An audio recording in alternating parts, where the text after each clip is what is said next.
Good morning, everyone. Welcome back to Sew Granny Sew. I wanted to start today by apologizing for the absenteeism yesterday. We have those days where nothing seems to go right, and that was mine yesterday. Although I did get some pleasant surprise visitors. The neighbor brought over some tomatoes and stuff, so it just got crazy hectic. And then it's the one daughter's birthday, and now today is the other daughter's birthday. So it's been kind of crazy around here the last couple days, and then we've had rain continuous for 2 days. So today we're going to go ahead and work on our t-shirt quilt and get those rows put together, and then I'll show you how to attach two rows together this week. So I have them started out with the fusing on the back. If you haven't seen this video, go ahead and watch that one first, and it will show you how to cut your t-shirt apart, get your square, and put the fusing on the back. What I'm going to do is I have mine laid out already. You'll want to lay out your quilt on the floor and see where you put your squares. You know, you got different colors, so you want to see where you put them. So when I stack them up, I just put the same colored pins in them. So like here I have yellow, and on this one I have blues. This one is green. So that kind of helps me keep organized a little bit of what goes where. So we're going to go ahead and take those pins out. Don't forget, guys, we have that drawing today at noon. If you haven't entered that yet, go ahead and look for this video here. And be sure to listen through the video. There'll be a phrase you need to comment in the comment section of that video, and that will get you entered in the drawing. You have up until noon today to get that entered into.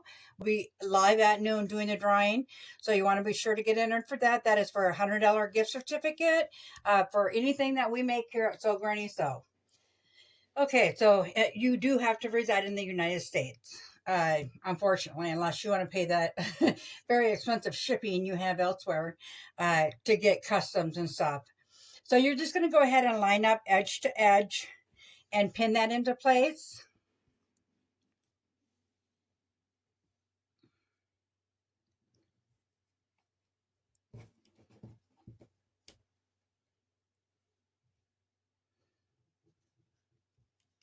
Then we're going to bring it to the sewing machine, and we're going to take a 1/4-inch seam. And I'm going to bring you with on this one. Your fabric kind of likes to pucker up. So when we get to that point, I'll show you what I do to get that pucker out of there. So let's head on over to the sewing machine and get that started. I had a couple people mention on the quilting to try tightening the top tension. So I went ahead and tightened it just in general here. And I'm going to check that out first and see how that goes. I have it on a 3 now, and 4 is middle, so it should be okay. Okay, I'm going to try to keep my hand back out of the way. Not sure how well that's going to work.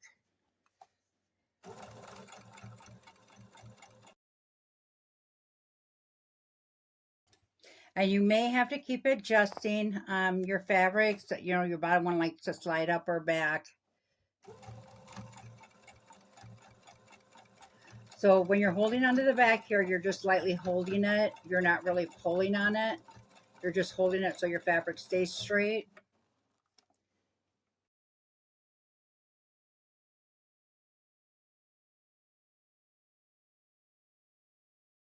So all you need to do to get that out is just slip your presser foot and smooth that fabric over. And when it starts doing it, you might have to do it a couple times before it comes out of it.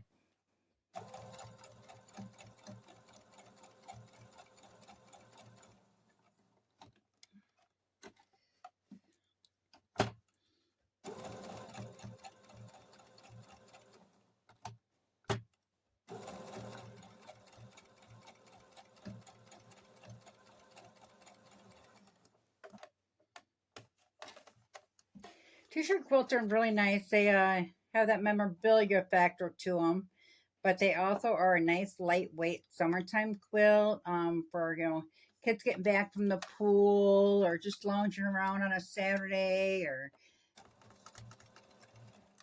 nice ones to be able to just toss on the couch when the kids are home and hanging out. On these ones, I think I said 1/4 inch seam, but I'm doing a 1/2 inch seam. And I better check that last one because I'm not real sure I did 1/2 inch on the last one. I'm so used to doing 1/4 inch.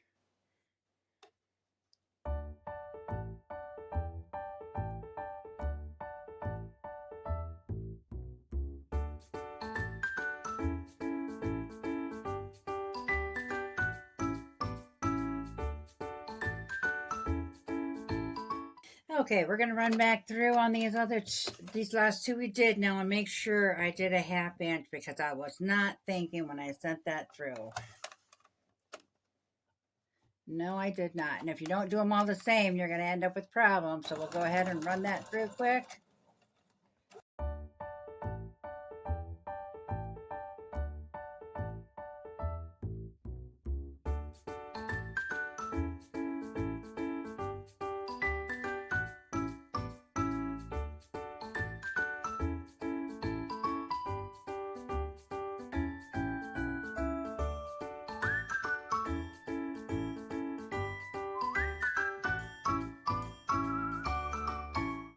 Okay, well, go ahead and put the last 2 squares on. Making sure to get that 1/2 inch seam allowance.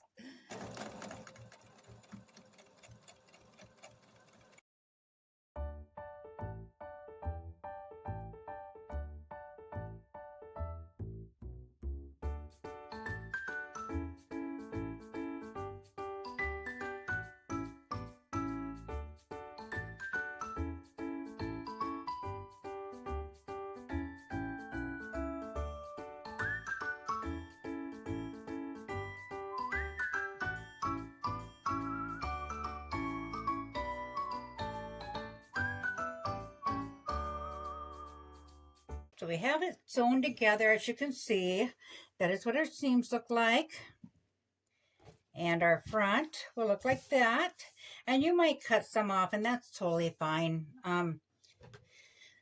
You know, maybe you can try to center yours better. I wasn't really worried about this one. This one's going to be mainly used out on the porch and outside. I did my husband a nice one already for in the house, so he has that one on the couch. So we're going to go ahead and bring this over to the iron board, and we're going to press our seams to set them, and then we're going to iron those open so they lay nice and flat. When we get down to these ones, I did a double seam in them. You're only going to be able to press it open so far because there was 2 seams on that, but we'll just do it that way so it'll lay flat. Now you do want to cover up your, I don't know what that's called actually, that's stuff what they do the writing with on the t-shirts. You don't want to cover that with a ironing cloth or some cotton or something while you're ironing because that will melt right to your iron. So I'll go ahead and get that done, and then I'll bring you back and show you how to attach it to the previous row. So we have all of our seams ironed flat now, as you can see here. So I wanted to show you that that is the stuff that they do the printing with. It comes off with your iron. That is why you want something between that and your iron. So we have them all nice and iron flat.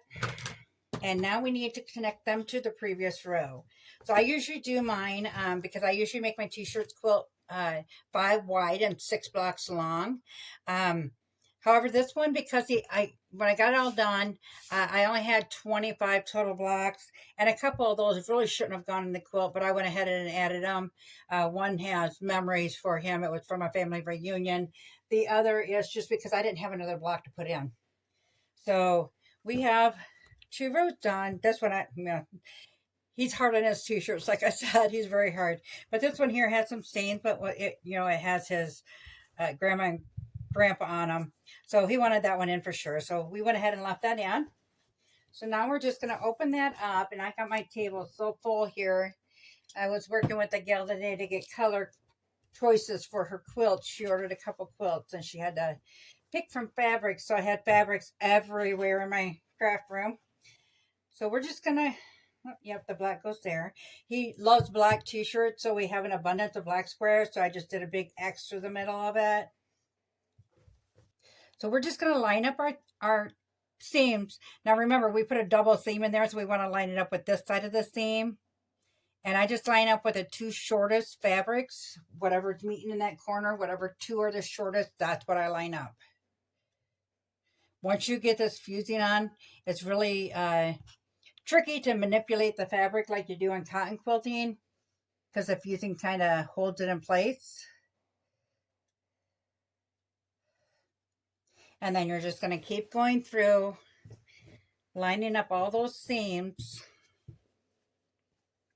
And this was the other one with it. 2 seams in there, so we got to make sure we line that one up correct.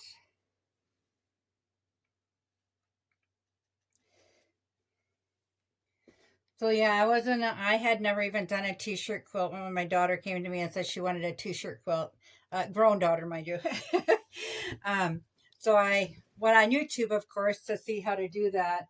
And, you know, all the videos we see on YouTube, they do it so quickly, so smoothly. They've done it so many times that it's hard to pick up the first time when you're watching the video. So, of course, I had to watch it like 5, 6 times to get it all down. And then I couldn't figure out what fusing she was talking about. And yeah, I had some troubles when I first started with it. Let's do this end real quick to kind of hold it into place. And then we're going to lay it down on the table. So it's nice and flat.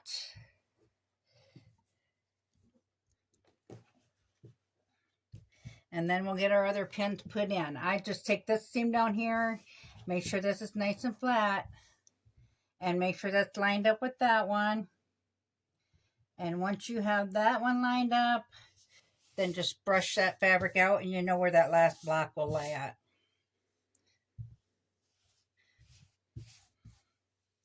Then we'll go ahead and put a pin in the end to hold that into place. Then after that, we'll put them in the middle of every block. So you just keep smoothing that fabric out as you go along.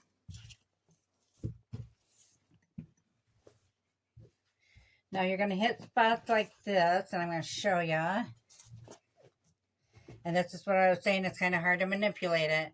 So you can see there's excess black on that than there is gray. Now you can kind of tug on this a little bit and get a couple spots to open, preferably equally along, as long as you keep it in the seam allowance.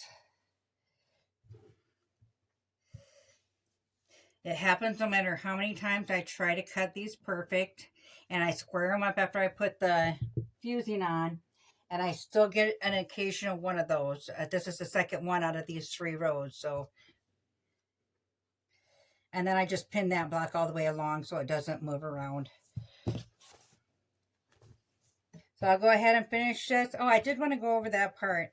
So in that first video, you've seen where I put cut the blocks out and put the fusing on. You've seen where I was just doing it with a single solid block. I don't know if there's, I don't have one handy here. Oh, that one was one, the last one we did. But then I have that extra strip across, you know, because it's like 18 or 20 inches wide when you get it on the bolt. And these blocks are 12 and a half. Yeah, 12 and a half. So you got that excess on that bolt. So I just cut it off and I wrap it up on a piece of cardboard. So I just go along and I use up my scraps. As long as you cover the full block, it's perfectly fine.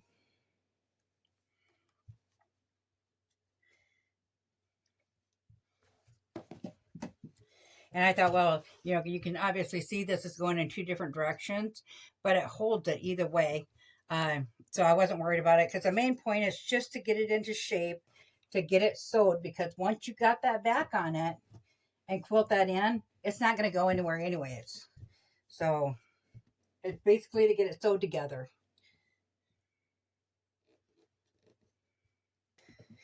Okay, so I'll get this last block pinned up. I'll bring it over to the sewing machine, get that sewed together. Then we'll iron it flat. And then I will meet you back here. Okay, we now have our 3rd row attached. It's ironed flat. I did want to go over this gray one to show you how the seam turned out. Remember, we pulled some loose a little bit. So it doesn't alter it at all, you guys. But your points are able to line up a little bit better when you do that. These ain't made for comfort more than anything. You could actually, if you wanted to, use these blocks and do quilt as you go and then put a sashing in between them.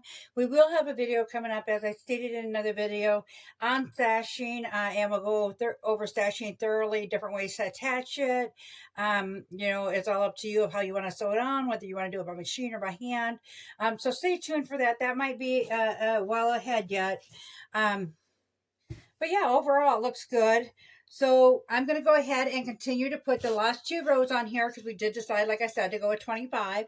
And we will leave it at that. And for this week. And then next week when we come back, we're going to go ahead and pick out our backing and the batting, and we're going to go ahead and get that quilted in. So stay tuned for next week. Join us back here. It will for sure be on Monday this time. Now, so what do you guys think? I think we did good so far. So if you're in the process of making your quilt with me, go ahead and get yours finished up. I'll get the last 2 rows on mine. We'll meet back here next Monday. We'll get the backing and the batting put on it, and we'll start quilting away. If you, like I said, if you haven't gotten in that drawing yet, go ahead and get entered into that drawing, guys. Watch the video and get comment below that phrase, because that is for a $100 gift certificate for anything you'd like that Sew Granny Sew offers. Go ahead and view the videos. I have multiple items out of the different things. In the video, I do offer more. The winner, of course, would just reach out to me after I post who won, and then we can get together and decide what you would like. That is totally free, guys. $100 worth of product for free. Found this video useful, go ahead and give it a big thumbs up because it helps our channel grow. If you haven't subscribed yet, go ahead and subscribe because we'd love to have you here at Sew Granny Sew. Thanks all. Have a good day. Bye.